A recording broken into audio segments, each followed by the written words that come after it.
lairaba country asida leiriba konungumna ningthiraba yum asida miyoi lak ahum lom otpi neibiduna hatok pikhi mafam asimaktada Idi Aminna mahaki pregnant oiriba mari suba nupi adubu tebelda tumhallaga makhong kakthatlaga makhut ki jagada panchinba aduga makhut kakthatlaga makhong gi jagada panchinduna otkhiba mafam aduni misak asini Ashiba haksang singa pung kaya kaya wari sanaduna leiriba amadi Ashiba haksang sing asiga tumhinnaba misak adu Idi Amin hairiba nupa asi asuk yamna tamthira fawbada Uganda gi miyoi singna mahakpu karigidamakta Uganda gi president oina khankhibano asigumba sanga gi lichat chatla fawbada Uganda gi miyoi singna mahakpu karigidamakta support tawribano marup mayambu DAshil 2.0 gi anoba video asida taramna okseri marup mayam Idi Amin gi wari asi 1924 gi matamdagi horakhibani mahak northwest Uganda da leiba Kakwa tribe ki family amada pokhi matam asi Uganda su atopa country gumna British singna panba leibak ama oina leirami Kakwa tribe sing asi chawkhatpa khara watpa sahing aing chaba tribe makhal amani maram asina Idi Amin piklingai dagi hauna asigumba asi uraga chawrokhibanina mahaki masada karisu akiba leite Idi Aminna piklingai matamda mahaki mama mapa ani asi khainakhi Mamana Idi Amin bu Uganda gi Bombo town da puduna lakhibani makhoi gi family asi kham thengna lairba oibana Idi Amin class 4 karakpa matamda lairik tamba tokthoklaga thabak macha macha suduna imung punaba honarami mahakna chahi kun mathoi surakpa matam swaida British military singi assistant cook oina thabak yaurami British sipai sing asinasu makhoina hairiba makhai ingadaba yamna obedient oiba local gi miyoi sing pamlami aduga Idi Amin nasu makhoina pamliba dumak toromi mahakna military training boxing swimming asina chingba kaya ama training toromi aduga British singna Africa bu loksinnaba honaba matamda Idi Aminna achoba mateng toromi mahak British singna hairiba makhai induna mahak masamaki miyoi sing asi fawba otpi neibiba hatpa fawba horoklami 1952 dagi 1960 fawba tawkhiba Mau revolt asida Kenya amadi Somalia gi mayokta Idi Amin British ki michang oiduna lan soknaba yaukhi mahakna sathibagi chang asi lan asida yeknabagi miyoi sing asi hingna lainungda phumjili masida sunnatana miyoiba ama hektana ubada hainadaba akiba fawba mawongda mi hatlamni asigumba mawong asina Idi Amin British military rank asi henna wangkhalaklami aduga 1962 da Idi Amin asina British military singi second highest ranking officer oirami matam asida Milton Obote kauba nupa amaga thengladuna makhoi ani marup sanarami Obote asisu British military singi high ranking officer amani Idi Amin amadi Obote makhoi ani pullaga British sing khanghandana British singi gold coffee amadi nongmaina singba kaya ama lona smuggling torami aduga Uganda gi miyoi singa makhoi ani gi mayokta wa ngangakpa sisu hatokpa sini makhoi ani na tawriba sing asi British singna khanglam khide aduga khanglakpa matamdana matamasi aduki matik thenglami maramdi matamasi dadi Uganda gi independence phangba matam osilakpa sini British singna makhoi ani bu punishment pirabasu karisu kanararoi aduga Uganda gi miyoi singna makhoi ani bu punishment pikhrabadi matam maduda Uganda bu luchingbinaba leader leitabana punishment piba ngamlamkhide maramasina 9 October 1962 da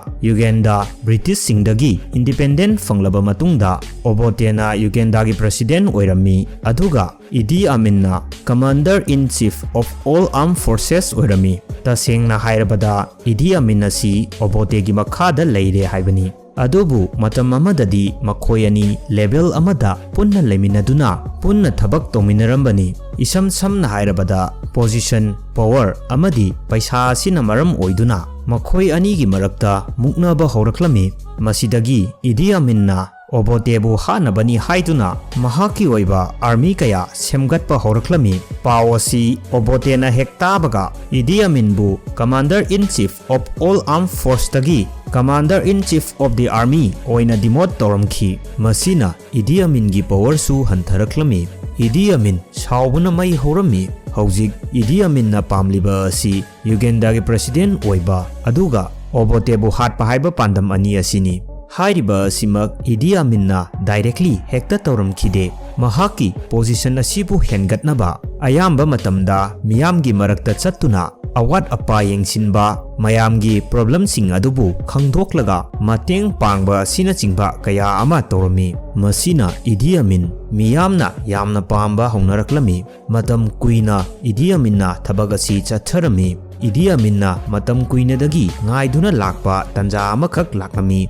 25 January 1971 da Commonwealth Heads of Government meeting gi damakta Obote Singapore da chatlami. Obote na Uganda da leitaba matam asida khudong chaba lauraga Idi Amin na masana masabu Uganda gi president ni haina lauktoklami. Idi Amin hanadagi su micham praja singna yaba misak oibana Uganda gi anoba president asi mahakna amuk oirami. Matam asidagi Uganda gi anoba history gi dark chapter asi haurakadoribani. Idi Amin na president hek oibaga ihan hanbada mahakna Obotebu Uganda da changlakpa yaroi haina thinglami. Aduga Uganda pumbada su lauktoklami madudi kanagumba miyoi ama hekta Obotega mari leinaramba natraga Oboteda ipau pithok pisin torumba misak adu Idi Amin gi anoba sarkar asina khanglappa taragadi misak adu sibagi chairak pigani haina lauktoklami. Masigi matungda Idi Amin na aronba killer squad ama semgatlami. Masi Idi Amin natana atopa miyoi amatana khangde. Killer squad sing asigi mathau asi kanagumba miyoi ama hekta Idi Amin gi mayokta leiba natragana Obotega mari leinaba oiradi makhoibu hatokpagi thabag asini. Makhoi sing asina sathibagi chang asi chingbu chingnarabadi tribal kanggup ama fauba tumna hatoklibani. Acholi amadi Lengo tribe sing asisu Obotegi supporter ni haina chingnaba khak leibagi tamakta tamthina otpi neibiduna tumna hatokpiki. 1972 gi matamda Idi Amin gi mamangda isor laklaga Uganda gi mafam khudingmaktagi Asian sing asibu tanthokho haina hairami hairi. Masimak asengbra natragana Idi Amin na haijinari bara haibadudi mahak masa khaktamak khangjaramgani. Adubu mathangi numittagi mahakna tawrakliba asidi kanagumba amatana khalludraba wakhalni. I had a dream sent last night from God.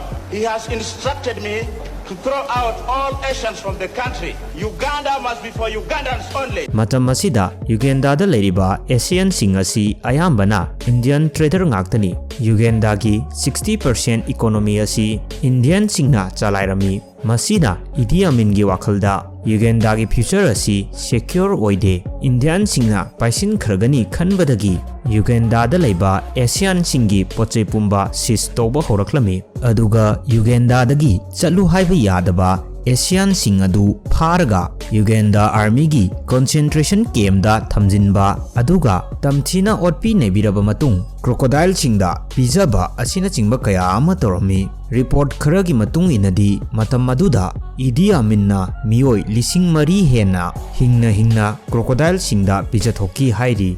Local Uganda gi tribals amadi Asian sing asibu tamthina otpi nebiba asi lepa leitana chatharaklami. Makhoi sing asibu phajana otpra otabra haibasi mamit makna unabani haiduna Idi Amin na mahaki Bangalore manakta chamber manga semlami. Chamber sing asida thongnau amata pande nungsit nungsa changfam amata leite. Aduga chamber asigi thong asisu matam pumbada electrified oina thami. Kanagumba ama hektana thong asibu sokpa matamda mai chingduna sigadoribani. Idi Amin gi army singna miyoi sing asibu mamit khumjillaga chamber asida pusilai aduga thong lonsinduna thame. Masidagi Idi Amin na tawningba tawduna makhoibu ot neiduna hatoi. Chamber sing asida ising thajalaba matung amuksu electric current thajinduna mai chinghalaga laknei. Miyoi kaya amanadi Idi Amin asi Hitler gi supporter ni haibasu yauri. Masimak mahak masanasu haijaribani.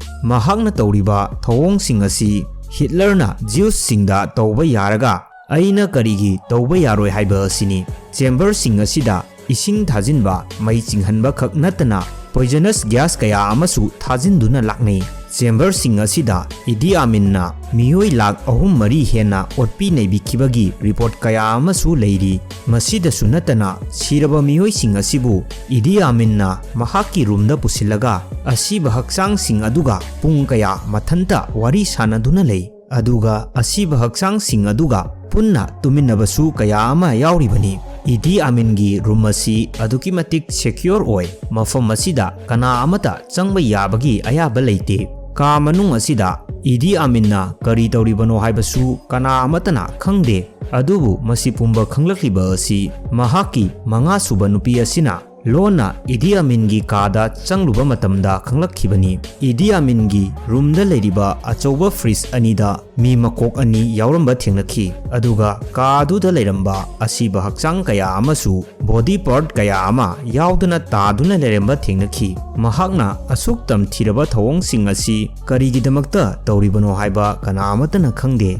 Mapan thongdadi mahak asi man of the people ni miyamna yaba misak amani. Adubu tapna mahaki lichat-sing asi mayamsu khangba haunaraklami. Mahak masamaki interview amada human meat asina leopard meat singdagi salty oiba heli haina fongdokhibasu leiribani. Mahaki personal doctor asinasu Idi Amin asi hypomania, schizophrenia amadi syphilis ki mental illness asi lei hairi. Kuiraga Idi Amingi angawba thawong asi sum hengalaklami. Masina maram oiraga Uganda gi economy asisu hantharaklami. Masigi matungda mahakna ahenba power pambadagi Tanzania da attack torami. Adubu mahak maithirami. Maithiraba matungda Idi Amin Saudi Arabia da chelaktuna leirami. Adubu 16 August 2003 numit asida Idi Amin organ failure maram oiduna Saudi Arabia da taibangpan thadokhi. Marup mayam masini